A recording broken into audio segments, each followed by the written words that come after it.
Apa sih membuat bakso kok mudah sekali baunya amis? Dan biasanya kalau kita pakai yang ayam, misalkan mix sapi dan ayam, itu lebih kerasa amisnya daripada yang full sapi. Nah, hari ini kita akan membahas tentang amis ini dari mana dan bagaimana cara untuk mengatasinya.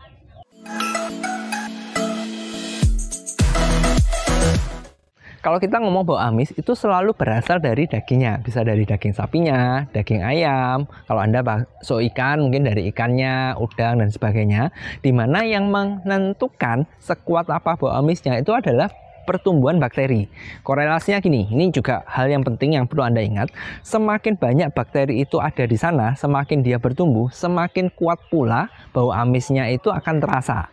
Lalu kalau sudah gini kan pertanyaannya, kenapa ya kok sapi itu kurang amisnya, tapi kalau ikan, udang, ayam itu biasanya lebih kuat. Nah, pada sains, dari sainsnya daging, itu sebenarnya daging dikelompokkan jadi dua, di mana ada yang sifatnya itu keras, ada yang sifatnya empuk. Di mana kalau yang empuk seperti ayam, udang, ikan, dan sebagainya itu, biasanya ya, karena ada banyak faktor juga yang mempengaruhi.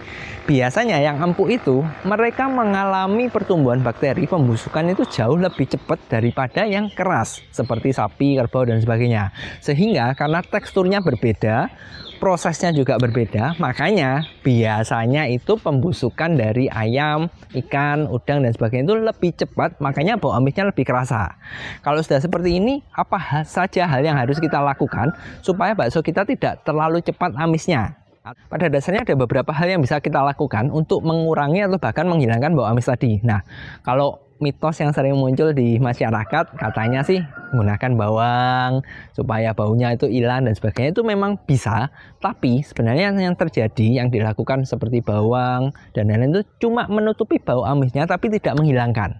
Nah, kembali kan, karena bawang itu memberikan aroma dan merangsang indera penciuman kita supaya lebih kuat, makanya memang bisa dia menutupi rasa amisnya tapi tidak menyelesaikan masalah. Nah, cara untuk menyelesaikan masalahnya kita perlu ingat lagi di awal bahwa amis itu kan dari pertumbuhan bakteri. Semakin banyak bakterinya tumbuh, semakin kuat bau amisnya karena ada pembusukan yang terjadi kan. Nah, hal yang bisa kita lakukan pertama, mungkin kita bisa memilih daging yang lebih segar. Mau Anda mau pakai sapi, ayam, ikan, dan sebagainya. Semakin segar si dagingnya, semakin dia baru fresh, seharusnya dia lebih kecil pertumbuhan bakterinya sehingga bau amisnya itu lebih berkurang. Tapi kalau misalkan nih, saya nggak bisa dapat akses yang segar, semuanya harus frozen, gimana? Nggak apa-apa, masih ada tips kedua yang bisa kita lakukan, yaitu adalah kita harus memastikan proses rebus kita ini benar-benar tepat. Nih, bakteri itu kan tumbuh, itu tidak bisa dicegah karena ya mungkin kalau frozen tergantung ini ya, penyimpanan dari suppliernya. Kalau mereka pintar, mereka ngerti, jadi mereka setelah sembeli mereka langsung bekukan, di blast gitu langsung beku, itu pertumbuhan bakterinya akan minimal. Tapi kalau yang nggak ngerti, biasanya setelah disembeli ditaruh dulu di suhu ruangan, setelah itu baru dimasukkan kulkas dan sebagainya, itu pembusukan bakterinya akan lebih cepat sehingga bau amisnya lebih kuat. Sehingga ya ini mungkin kalau Anda yang tidak bisa mendapatkan yang benar-benar fresh, ya mungkin pilih-pilihlah suppliernya. Kalau barangnya datang mungkin Anda bisa sorting dulu, mereka sudah bau amis atau enggak, bau busuk atau enggak, itu mempengaruhi. Nah, kalau ternyata kasusnya nggak bisa milih nih, adanya cuma itu, hal yang perlu Anda perhatikan adalah proses rebus Anda, proses masak. Kenapa? Karena gini, bakteri itu selalu mati dengan direbus. Makanya kebanyakan orang, ini kebanyakan ya, nggak semuanya, mereka yang setelah jadi bakso, mereka yang sudah matang terus kok cepet sekali bau amis, biasanya proses rebusnya nggak benar. Entah itu terlalu cepat atau kurang panas. Nah, faktornya ada dua. Bakteri itu selalu mati, itu berdasarkan suhu, di mana suhu kalau sudah mencapai 70 ke atas, itu seharusnya bakteri mati, idealnya ya sekitar 72-74. Dan yang kedua, itu adalah waktu. Nah, kenapa kok waktu ini? Bakso ini kan bulat kan? Nah, Anda kalau bulat kan direbus. Ini bayangkan air ya, mengelilingi air, baksonya bulat. Nah, pertama suhu dari air panasnya itu akan masuk dari luar hingga ke dalam kan. Jadi sehingga yang panas pertama itu yang keluar. Problemnya ketika suhu air rebusan kita sudah pas nih, misalkan 80-85 kan, sudah di atas 70 kan, seharusnya bakteri kan mati. Oke, di luar ini ketika kita ngerebus, bakterinya ini sudah mati. Masalahnya proses untuk masuk dari luar ke tengah-tengah ke dalamnya itu sudah cukup nggak waktunya. kebanyakan yang jadi problem adalah masaknya terlalu cepat karena hanya sampai mengapung, setelah itu ditiriskan. Itu nggak cukup karena mengapung itu berarti cuma baru luarnya saja, tengah-tengahnya ini belum. Makanya ketika tengahnya ini masih banyak bakteri yang belum mati, ditiriskan, diangin-anginkan, dia akan cepat sekali jadi bau amis lagi. Kenapa? Karena pada dasarnya pertumbuhan bakteri itu selalu multiplikasi, dimana kalau dari 2 itu bukan jadi 3, 4 dan sebagainya, tapi dari 2, 4, 4, 8, 8, 16, 16, 32 dan sebagainya. Nah bayangkan gini, kita ngerebusnya nggak mateng nih, di luarnya doang mateng, tapi di tengah-tengahnya belum.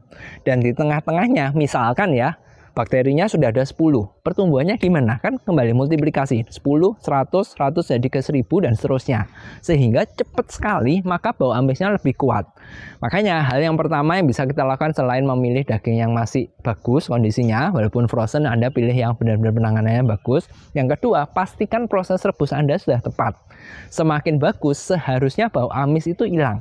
Karena pada dasarnya ketika bakterinya itu mati semua, seharusnya baunya itu tidak amis lagi. Nah makanya kadang ada muncul ini mitos, pernah dengar nggak kalau baksonya setelah lama tercium bau nggak enak, siram air panas deh. Nah itu memang bisa membantu, tapi dia cuma mematikan yang di luar saja, kembali yang di dalam nggak bisa, dan itu tidak mencegah 100%.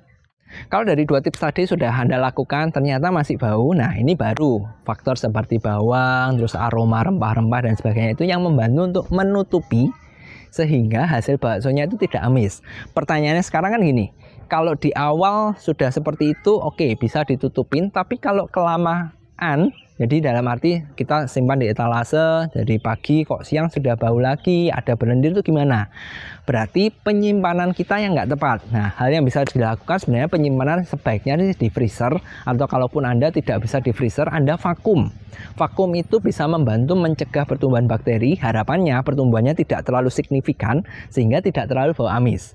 Kalau yang kedua juga nggak bisa, misalkan nggak punya alat vakum dan sebagainya, ya terakhir mau nggak mau Anda perlu memakai yang namanya pengawet.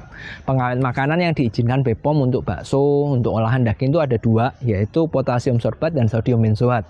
Dimana kalau ditanya dari 2 ini mana yang bagus, semuanya sama, karena potasium sorbat memiliki keunggulan sendiri, dia aktif terhadap jenis bakteri tertentu.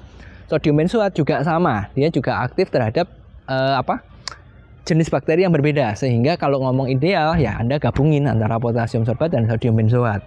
Cuma kembali sih, sebenarnya yang nomor 1 yang perlu Anda perhatikan adalah tip nomor 1, milih daging yang bagus dulu, dan yang kedua pastikan proses rebusnya tepat. Seharusnya kalau 2 ini tepat, penyimpanannya sedikit lebih baik, itu bau amisnya biasanya sudah nggak terlalu ada lah. Sehingga seharusnya kalau memang benar-benar kepepet, baru Anda pakai pengawet.